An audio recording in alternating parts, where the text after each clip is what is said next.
जय हिंद दोस्तों, मैं आज आप लोगों को थेल्स प्रमेय सिद्ध करने का बताऊंगा और इसे हम लोग 6.1 प्रमेय भी कहते हैं और परीक्षा में यह बार बार प्रश्न पूछा जाता है और इसे आप अच्छी से तैयारी कर लेंगे और अंत तक आप लोग हमारे साथ वीडियो में बने रहें। यदि आप लोग चैनल पे नए हैं तो चैनल को सब्सक्राइब करें, लाइक और शेयर करें। तो चलिए हम लोग आगे बढ़ते हैं। इसे हम लोग 6.1 प्रमेय कहते हैं।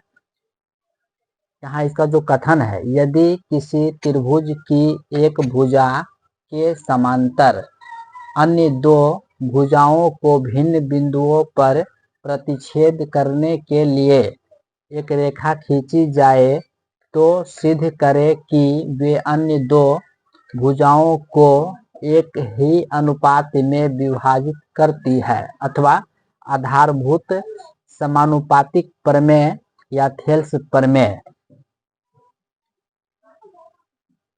को लिखे। इस तरह से भी आ सकता है। तो देखिए, ये जो त्रिभुज यहाँ बना हुआ है इसे आप लोग जो है ध्यान से देखेंगे।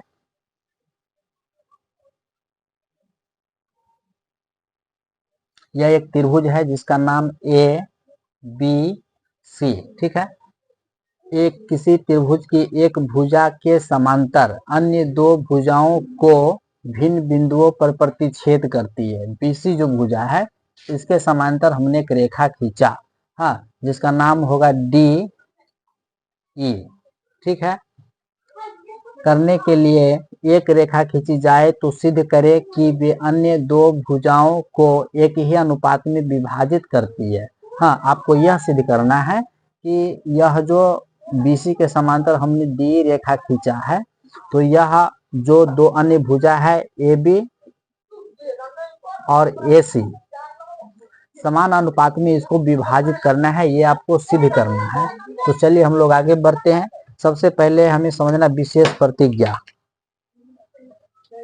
विशेष प्रतिज्ञा, मान लिया त्रिभुज ए बी सी है जिसमें बीसी समांतर डीई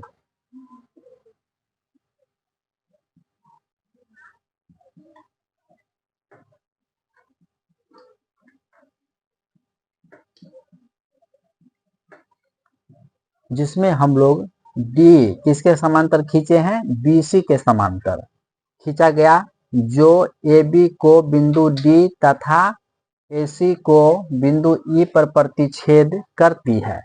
मतलब यह बीसी के समांतर जो रेखा डी खींची गई है वह ए बी को डी बिंदु पर प्रतिच्छेद कर रहा है और एसी को ई बिंदु पर प्रतिच्छेद कर रहा है। तो हमें साबित करना है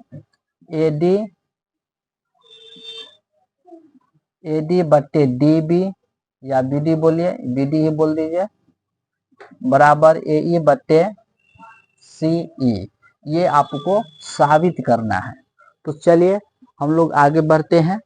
सबसे पहले कुछ रचना में काम किए हैं हम, हाँ, तो चलिए हम उसको देखते हैं। पहले त्रिभुज रचना में है डी से डीएम लंब एसी खींचा है ना, डी से डीएम लंब एसी, एसी पर खींचे, एक लंब खींचा हमने, इस पर क्या किया, एक लंब खींचा है ना।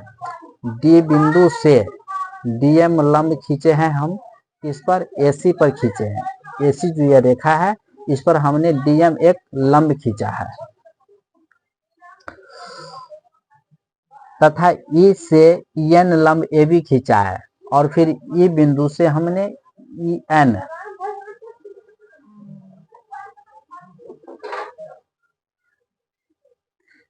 लंब हमने ए बी पर खींचा है। किस पर खींचा है, ए बी पर खींचा है। फिर हमने क्या किया, बी से ई तथा सी से डी को मिलाया, बी से ई को मिलाया, सी को डी से मिलाया, ठीक है। चलिए ये रचना भी आप लोग समझ गए होंगे। अब हमें प्रमाण दिखाना है ना। तो आप लोगों को त्रिभुज का क्षेत्रफल मालूम होगा, 1/2 गुने आधार गुने ऊंचाई होता है, समझ गए। तो अब हम लोग यहाँ त्रिभुज में काम करेंगे। एक बार काम करना है ए डी ई में,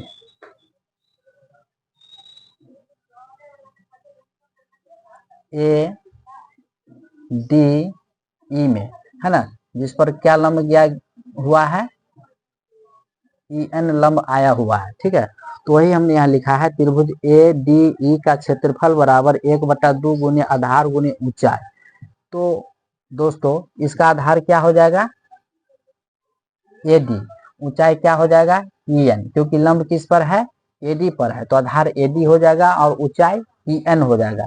वही हमने यहाँ लिखा है 1/2 गुने आधार गुने ऊंचाई, आधार ए डी हो गया और ऊंचाई ई एन हो गया। ठीक है, फिर एक और त्रिभुज है जिसका नाम है बी सी डी। क्या नाम है, B C D, B C D.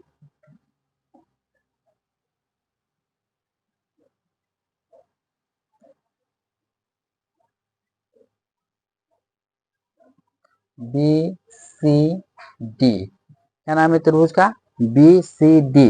तो बी सी डी का आधार हो गया B D, B C D का आधार क्या हो गया, बी डी, और लंब हो जाएगा इसका ई एन ही लंब होगा। क्या लंब होगा, ई एन ही लंब होगा। तो 1/2 गुने आधार हो गया बी डी और ऊंचाई हो गया ई एन। तो ई एन से ई एन कैंसिल हो गया, हाँ, इधर 1/2 से 1/2 कैंसिल हो गया, बच गया ए डी बटे बी डी। ये हो गया आपका समीकरण ए। उम्मीद है आप लोग समझ गए होंगे। अब हम लोग नेक्स्ट त्रिभुज में काम करेंगे। हाँ, त्रिभुज ए ई डी,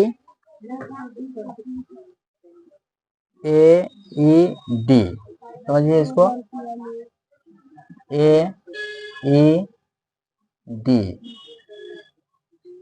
समझ गए। त्रिभुज ए ई डी में काम करना है। और देखिए लंब किस पर आया हुआ है, तो डीएम लंब आया हुआ है।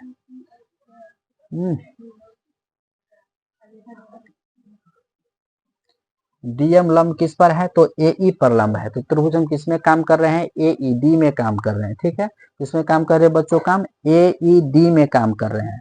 तो किस पर लंब है, ए ई पर लंब है, ए ई पर लंब है। लंब क्या है, डीएम लंब है। तो चलिए फिर उसके बाद त्रिभुज सी ई डी का क्षेत्रफल है ना, तो त्रिभुज ए ई डी का क्षेत्रफल होगा 1/2, आधार हो जाएगा इसका ए ई, ऊंचाई हो जाएगा डीएम। फिर नेक्स्ट त्रिभुज है त्रिभुज सी ई डी का, सी ई डी, ऐसे आया है, ऐसे आया है और ऐसे गया है ना। तो सी ई डी और ऊंचाई, ऊंचाई जो उसका डीएम वाला है, ऊंचाई इसका यही होगा। तो केवल आधार जो है इसका क्या हो जाएगा, ई सी या सी बोल सकते हैं, है ना, सी दे दीजिए, सीई, और ऊंचाई इसका क्या, डीएम। तो डीएम से डीएम कैंसिल, 1/2 से 1/2 कैंसिल हो गया। आपका इधर क्या बच गया, ए ई बटे सीई, क्या बच गया,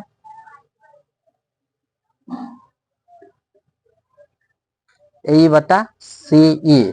यह हो गया आपका समीकरण 1। अब देखिए इसमें एक ध्यान देने वाली बात है, त्रिभुज बी सी डी है ना, बी सी डी और त्रिभुज सी ई डी, क्योंकि ये दोनों क्या है, समांतर रेखा है। तो जब एक ही समांतर रेखा के बीच में जब दो त्रिभुज होगा तो उनका क्षेत्रफल बराबर होगा। उसका क्षेत्रफल क्या होगा बच्चों, बराबर होगा, है ना।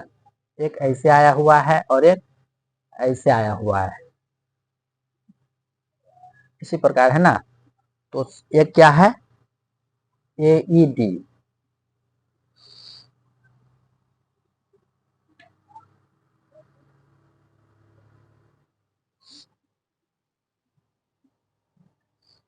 नीचे वाला सी डी और इसका बी सी डी,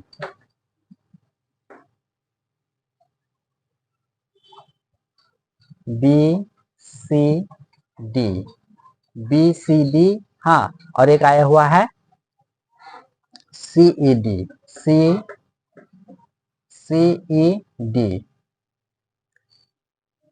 ये ऐसे एक आया है और एक ऐसे गया हुआ है ना।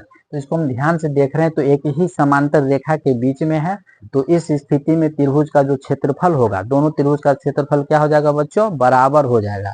किस किस त्रिभुज का, तो त्रिभुज बीसीडी का क्षेत्रफल बराबर त्रिभुज सीईडी का क्षेत्रफल। तो वही यहाँ पे लिखा गया, चूंकि त्रिभुज बीसीडी तथा त्रिभुज सीईडी का एक ही आधार तथा एक ही समांतर रेखा बीसी और डी